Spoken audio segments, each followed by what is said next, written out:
Hi students, with IOQM just around the corner, I thought this would be a great time to do something to help you prepare for IOQM.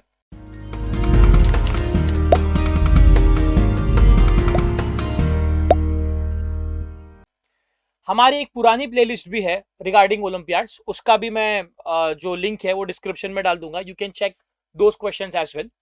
Now in this series we are going to give you questions which we expect जो IOQM में आने के जिनके maximum chances हैं. We are going to start with video solution for last year's actual paper, and today we'll be doing all the 2 markers from last year's IOQM. So let's see the first question. It says ABCD is a trapezium in which AB is parallel to CD and AB is 3 times of CD, right? So ABCD, that is your trapezium, and AB is 3 times of CD. Let E be the midpoint of the diagonal BD. So BD diagonal लिया हमने and E is the midpoint of this diagonal. If area of ABCD is n times the area of CDE, what is the value of n, right? So we know that area of trapezium ABCD is n times the area of triangle CDE. Now we need to find the value of n, right? This is a simple question in my opinion. Why? Because the 2 triangles ADB and triangle BDC will share the same height, right? दोनों का height तो same ही होगा. So उनके area का जो ratio आएगा that will be simply the ratio of their base.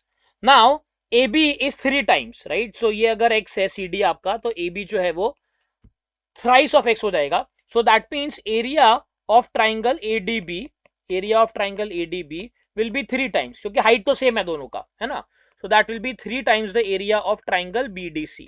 ठीक है? So that is one thing we know. अच्छा, अब C से, राइट, लेट से आपने परपेंडिकुलर गिराया, मान लो ये 2 ट्राइंगल की बात करता हूं मैं अब, राइट? सो C से जो भी आप परपेंडिकुलर गिराओगे वो तो सेम ही आएगा. तो अगेन बेस आपका सेम हो जाएगा. अगर मैं triangle CDE and triangle CEB की बात करूं, they will have the same base. Why? Because DE is same as EB. DE is same as EB. ठीक है? Because E is the mid point of BD. And height जो आप drop कर रहे हो वो भी सेम ही है. ठीक है? तो कहने का मतलब है कि अगर एरिया ऑफ ट्राइंगल CDE मान लो K यूनिट्स आता है, if this area is K units, then CEB का जो एरिया आएगा वो भी K यूनिट से आएगा. तो पूरे ट्राइंगल का एरिया कितना हो गया? CDB की अगर मैं बात करूं, राइट, BDC की, तो उसका एरिया आ रहा है ट्वाइस ऑफ K.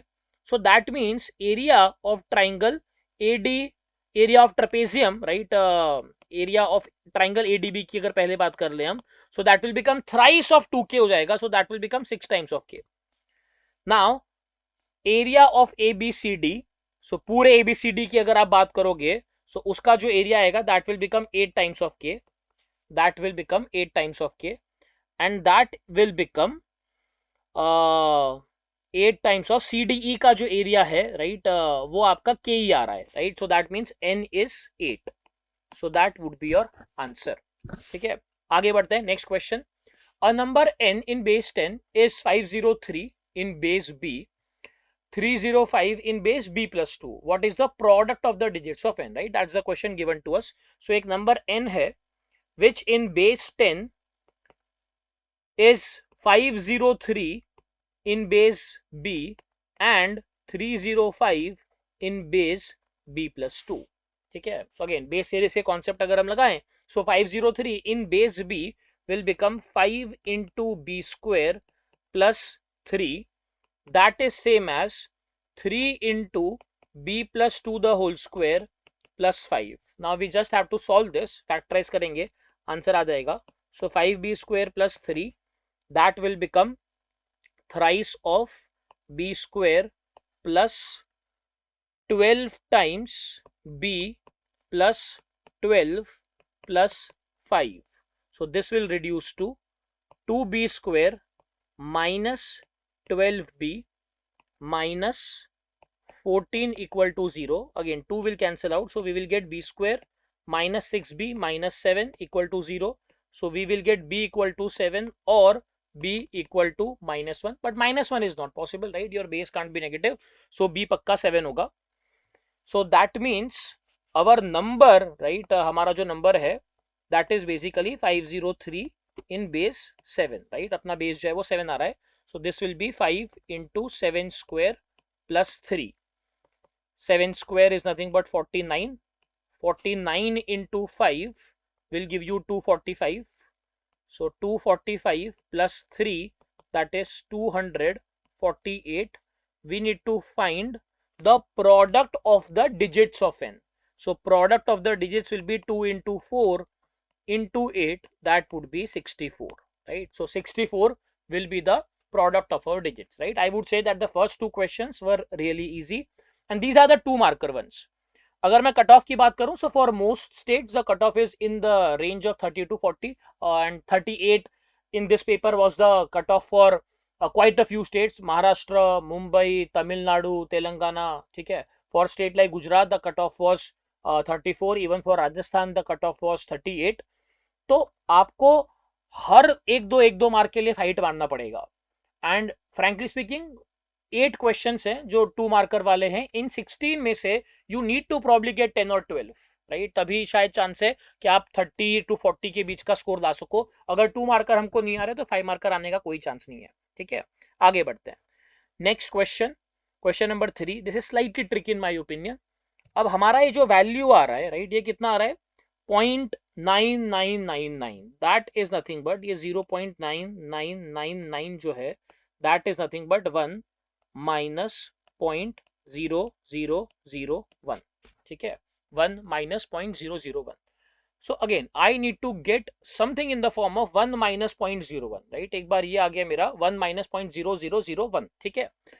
तो अब सिग्मा दिया है आपको, सिग्मा मतलब summation k equal to 1 to n and you are given 2k plus 1 upon k common ले लू मैं, so this will become k square and k plus 1 the whole square, ठीक है.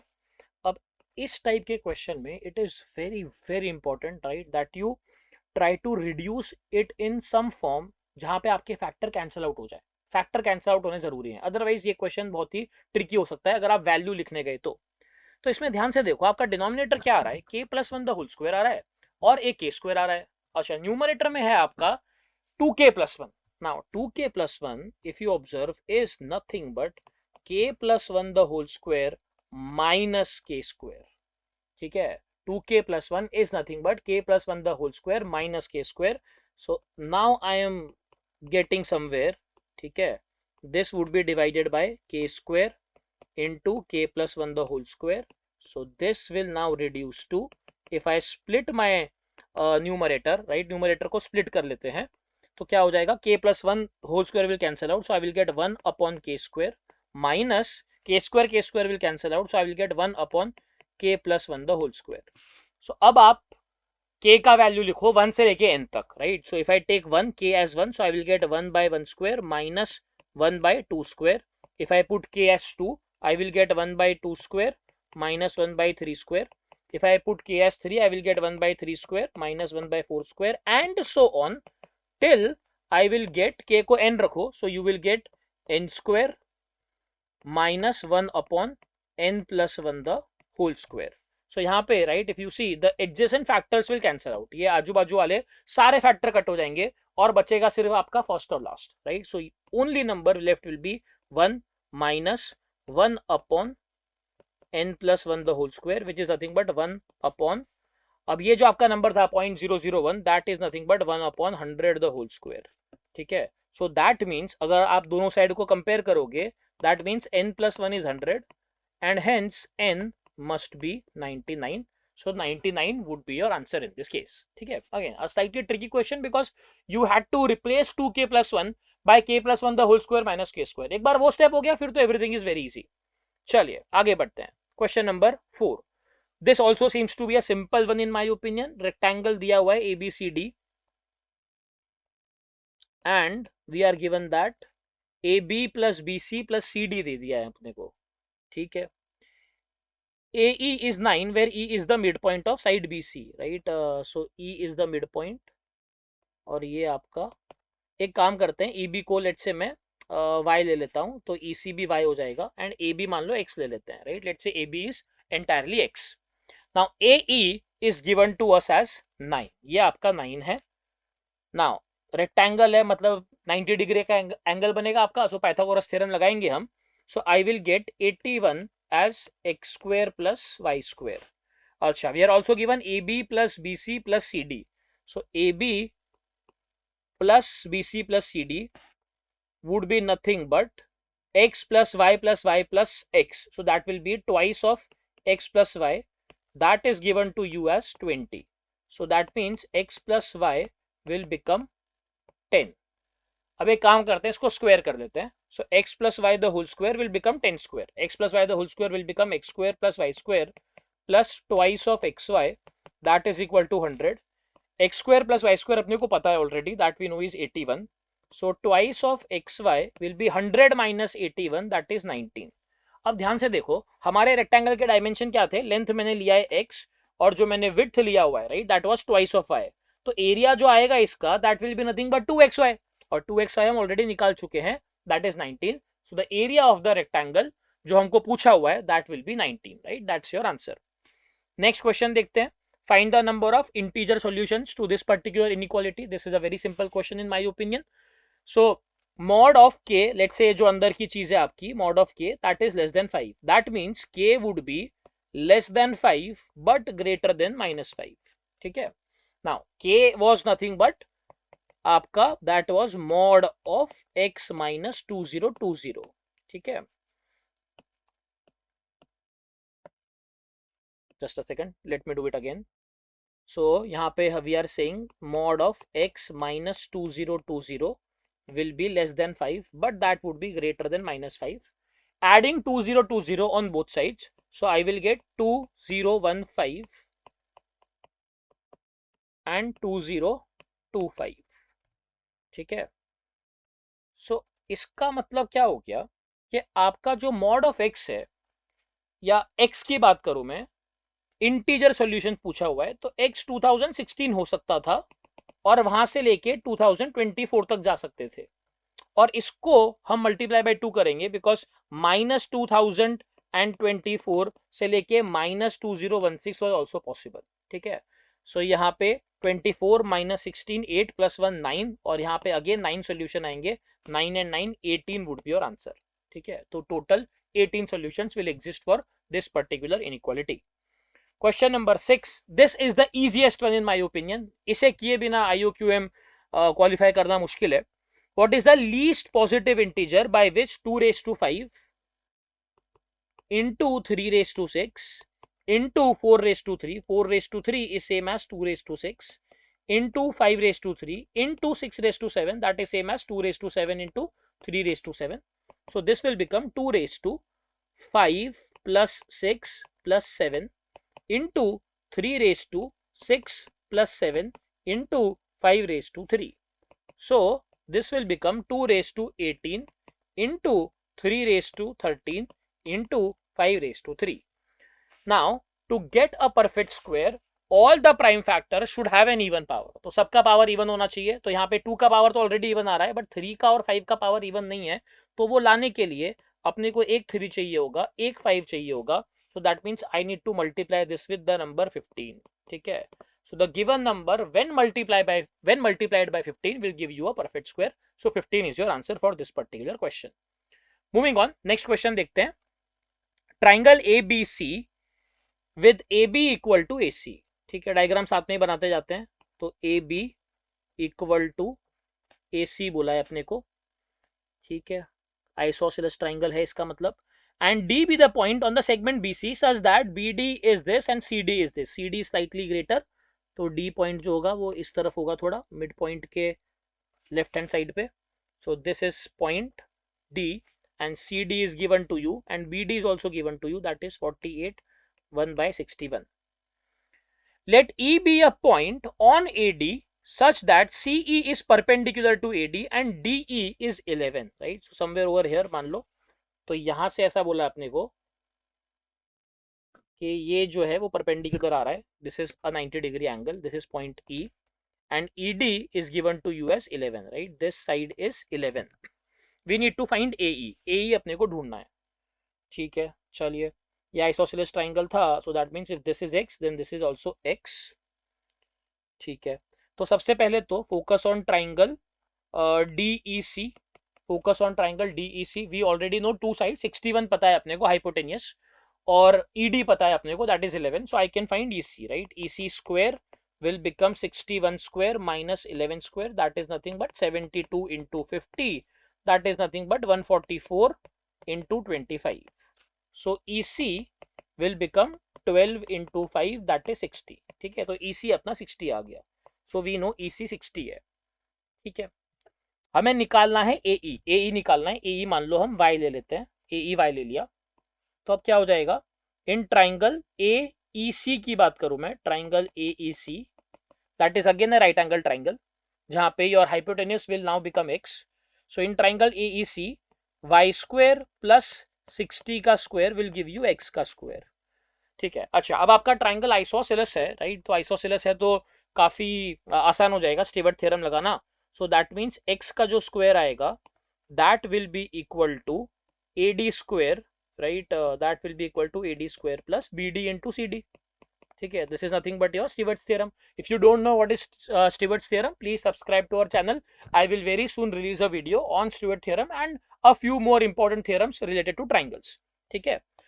So in this case AD is nothing but y plus 11 the whole square plus BD is nothing but 48 into 61 plus 1 divided by 61 into 61. So this 61 will cancel out. X square we already know is nothing but y square plus 60 square. So y square plus 60 square will become, x square was nothing but y plus 11 the whole square. So that will be y square plus 22y plus 121 plus 48 into 61 plus 1 बचेगा आपका, ठीक है, plus 1. So y square will cancel out. Now if you simplify this, you will get 22y as 550, which will give you y will become, that will be 5 into 5, right? So y will be 25. 25 would be your answer in this case. अब हमें पूछा था AE is nothing but y, so 25 would be your answer, right? So question number 7, Stewart theorem. As I said, if you know Stewart theorem, और isosceles triangle है तो आसान हो गया, राइट? आइसोसेलेस ट्राइंगल ना होता तो probably this would have been a tougher question, शायद ये 3 मार्क या 5 मार्क वाला क्वेश्चन बन जाता. But once we have isosceles triangle, Stewart theorem is very easy to apply. चलिए लास्ट क्वेश्चन देखते हैं, 2 मार्कर वाला. This says a 5-digit number in base 10 has digits k, k plus 1, k plus 2, 3k, k plus 3 in that order from left to right, right? So आपका एक number है which has k as your first digit, next digit is k plus 1, next digit is k plus 2, next digit is 3k and next digit is k plus 3, right? अगला digit है आपका k plus 3. This is your 5-digit number. And if this number is m square, right? This number is m square. For some natural number m, we need to find the sum of the digits of m, right? Always read the question very carefully. IUQM के first round की बात ये अच्छी है कि हमें पता ही है कि सारे जो आंसर है हमारे, they are going to be natural numbers less than 99, right? और 99. सो इन दिस केस ये जो आपका नंबर क्या हो जाएगा? सो this will be unit digit, tens digit, hundreds, 1000, 10,000. So this will be 10,000 k plus 1000 times of k plus 1 plus 100 times of k plus 2 plus 10 times of 3k plus unit digit of k plus 3. That should be equal to m square. So this will become 10,000 k, this will be 1000 k, this is 100, so 11,100, and this is 30 and this is 1. So I will get 11,131 k plus I will get 1000 from here, 200 from here, so 1200 plus this, so that would be 1203. That is equal to m square, right? That is equal to m square.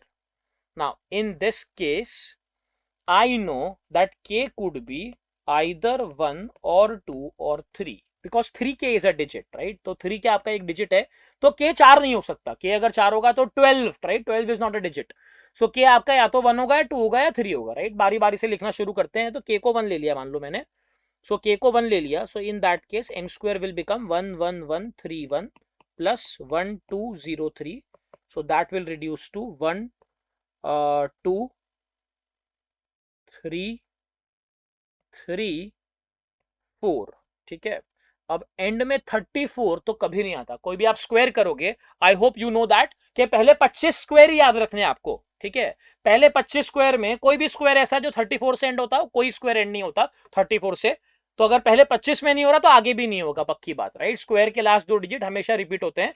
तो जो आपके 43 square के last 2 digit हैं, ठीक है, वही आपके 57 square के आएंगे. ठीक है. 50 से कितना कम, 50 से कितना ज्यादा. जो आपके 81 स्क्वायर के लास्ट के 2 डिजिट हैं, वही आपके 1/9 स्क्वायर के आएंगे. ठीक है. सो 34 तो होता ही नहीं है कभी भी किसी भी स्क्वायर के लास्ट 2 डिजिट. तो that is not my answer for sure. अच्छा, ये तो k इक्वल टू 1 रखने पे आया था. k इक्वल टू 2 रखते हैं. अब k इक्वल टू 2 रखेंगे तो m square will become 22,262 plus 1203. So that will again become 5 and 6. ठीक है. अगेन फिर से वही लॉजिक, 6 5 तो एंड में कभी आता ही नहीं है. पूरा नंबर नहीं निकाल रहा मैं, लास्ट के 2 डिजिट ही निकाल रहा हूं. किसी भी स्क्वायर के लास्ट के 2 डिजिट 65 तो आते ही नहीं है. So again this is not going to be my answer. कोई चांस नहीं है कि ये आंसर हो जाए. That means k equal to 3 पे पक्का आंसर आएगा आपका. So in that case m square will become 3 से मल्टीप्लाई करेंगे.